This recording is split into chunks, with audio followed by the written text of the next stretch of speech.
Hello everyone, आज है 30 जून और आज इस वीडियो में हम बात करने जा रहे हैं ओएनजीसी के बारे में। ओएनजीसी के नतीजे आए हैं और नतीजे काफी चौंकाने वाले हैं।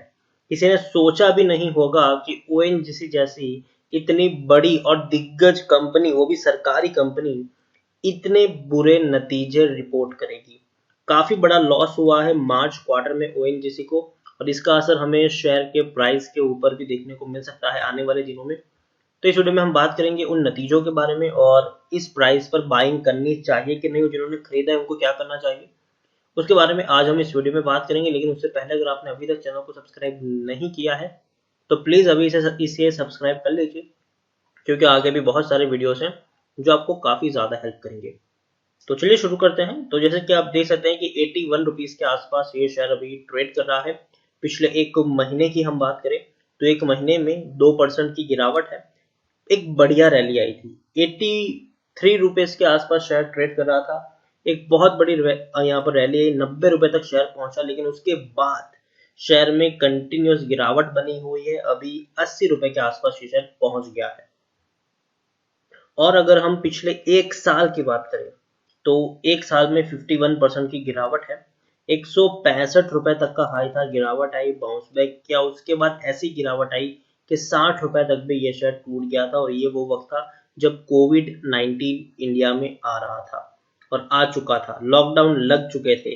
और यही एक वजह थी कि शेयर में गिरावट थी, क्योंकि कंजम्पशन जो है ऑयल का वो काफी काफी काफी हद तक कम हो गया था। लॉकडाउन में कोई कहीं नहीं जा रहा था, सब कुछ बंद था और इसीलिए ऑयल का कंजम्पशन भी बंद था। इवन ऑयल की जो प्राइस थी वो कौड़ियों के दाम की हो चुकी थी। तो गिरावट आई, 60 रुपए के ऊपर शेयर पहुंचा, बाद में बाउंस बैक किया, 77 तक पहुंचा, वापस शेयर गिरकर 65 रुपीज तक आ गया, फिर से तेजी आई, फिर गिरावट आई, फिर तेजी आई, अभी फिर गिरावट की तरफ शेयर जा रहा है। पिछले 3 साल की हम बात करें तो 3 साल में ओएनजीसी में 48% की गिरावट है।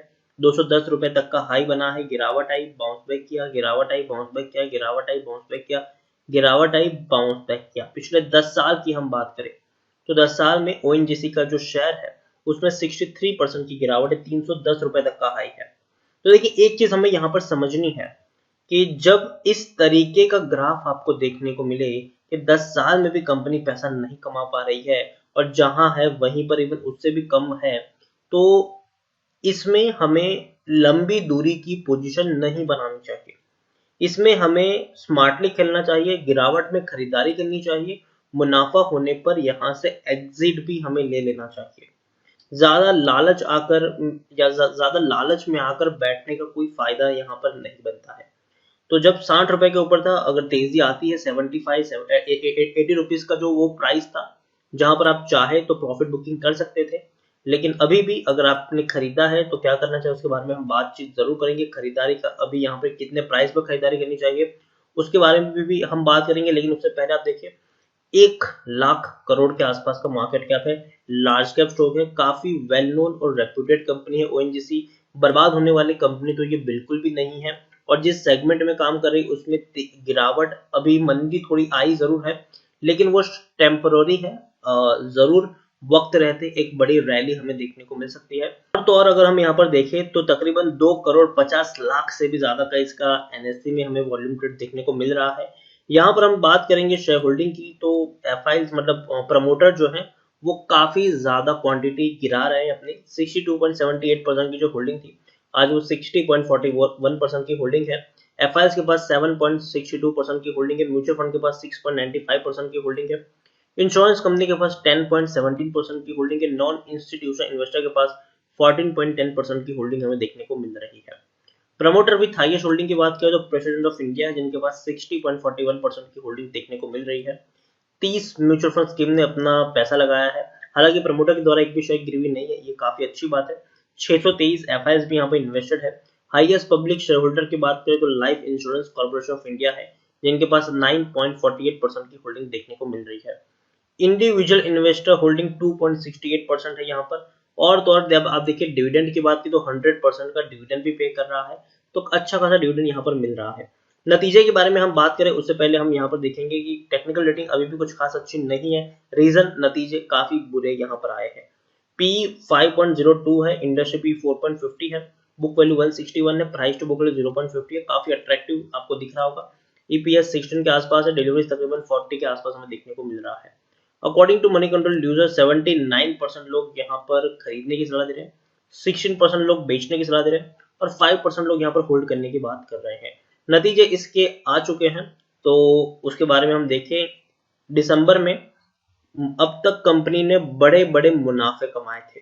आप खुद देखिए, दिसंबर क्वार्टर में 4150 करोड़ का प्रॉफिट था, सितंबर में 6260 करोड़, जून में 5900 करोड़, मार्च में 4000 करोड़, दिसंबर में 8000 करोड़ से भी ज्यादा का, मतलब 4000 करोड़ से लेकर 8000 करोड़ का मुनाफा इन्होंने पर क्वार्टर कमाया था। लेकिन इस बार एक बड़ा नुकसान रिपोर्ट किया है, बड़ा नुकसान रिपोर्ट किया है। ONGC report first ever quarterly loss, पहली बार इन्होंने ऐसा लॉस बुक किया है, पहली बार लॉस बुक किया है, वो भी 3000 करोड़ से भी ज्यादा का, 3000 करोड़ से भी ज्यादा का इनको नुकसान हुआ है। आप देखिए 3100 करोड़ तक का यहाँ पर हमें नुकसान देखने को मिला है, एक ऐसी कंपनी में जो हर क्वार्टर में 4000 से 8000 करोड़ तक का मुनाफा करती थी। तो बहुत ही बुरी खबर है ये, और इवन बहुत ही बुरे नतीजे हैं ये, क्योंकि हर क्वार्टर में एक बड़ा मुनाफा इन्होंने दर्ज किया है और इस बार इतनी बड़ी यहाँ पर गिरावट, ये वाकई में शॉकिंग है ओएनजीसी के लिए। और शॉर्ट टर्म में एक गिरावट हमें यहाँ पर देखने को मिल सकती है। अगर हम देखेंगे तो शेयर होल्डिंग में आप देखिए, प्रमोटर अपनी होल्डिंग कंटिन्यूस गिरा रहे हैं। 65.64% की होल्डिंग 60.41% के आसपास देखने को मिली है। एफआईएस ने अपनी होल्डिंग को बढ़ाया है, 5.89% की होल्डिंग 7.62% है। म्यूचुअल फंड के पास पहले 4.25% की होल्डिंग, आज 6.95% की होल्डिंग है। इंश्योरेंस कंपनी के पहले 9.67% की होल्डिंग, आज 10.17% की होल्डिंग है। मतलब प्रमोटर ने भरे अपनी होल्डिंग यहाँ पर गिराई है, लेकिन एफआईएस हो, म्यूचुअल फंड हो, इंश्योरेंस कंपनी, हर कोई यहाँ पर खरीदारी कर रहा है। ओवरऑल देखिए, इस नतीजे की वजह से एक बात तो तय है कि शॉर्ट टर्म में गिरावट आने की संभावना है, लेकिन वही संभावना एक नॉर्मल यूजर के लिए अपॉर्चुनिटी से कम नहीं है। मुझे लगता है कि एक गिरावट आएगी और उस गिरावट का आपको फायदा उठाना चाहिए। 75 रुपए के आसपास अगर ये शेयर जाता है तो आप यहाँ पर बाइंग कर सकते हैं, ये मेरा मानना है कि अगर शेयर 75 रुपए तक जाता है तो एक बढ़िया अपॉर्चुनिटी होगी आपके पास कि आप वहां से बाइंग करें और वहां से आप 90 रुपए का टारगेट लेके चलें। और अगेन मैं कह रहा हूँ, टारगेट हिट हो जाता है तो आपको मुनाफा वसूली करनी है, ठीक है। ये मत सोचिए कि 90 गया आप में 100, मैं इसको 4-5 साल के लिए होल्ड करूंगा, जी नहीं। ये वो शेयर नहीं है जिसको आप 4-5 साल के लिए होल्ड करो। ये वो शेयर है जिसमें गिरावट आएगी, तेजी आएगी, गिरावट आएगी, तेजी आएगी, गिरावट आएगी, तेजी आएगी, गिरावट आएगी, तेजी आएगी, गिरावट आएगी, तेजी आएगी। तो गिरावट में खरीदारी करनी है और तेजी में बेच के निकल जाना है। 75 रुपए के आसपास अगर आप चाहे तो बाइंग कर सकते हैं, और अगर थोड़े और शेयर गिरता है तो 70 रुपए के आसपास भी आप बाइंग यहाँ पर कर सकते हैं। छोटी क्वांटिटी, आप शुरुआती क्वांटिटी 75 रुपए के लेवल पर खरीद सकते हो। बाकी की थोड़ी सी क्वांटिटी आप 70 रुपए के लेवल तक अगर शेयर जाता है तो वहां पर आप खरीद सकते हो। 90 रुपए का टारगेट लेकर आप चल सकते हो फ्यूचर में। तो इसी के साथ वीडियो को एंड करूंगा। अगर आपको वीडियो पसंद आया हो तो प्लीज इसे लाइक करें, शेयर करें। अगर आप चैनल पहली बार तो प्लीज सब्सक्राइब करें, और ओएनजीसी के बारे में आप क्या सोचते हैं वो भी आप मुझे कमेंट में लिख के बता सकते हैं। Thank you.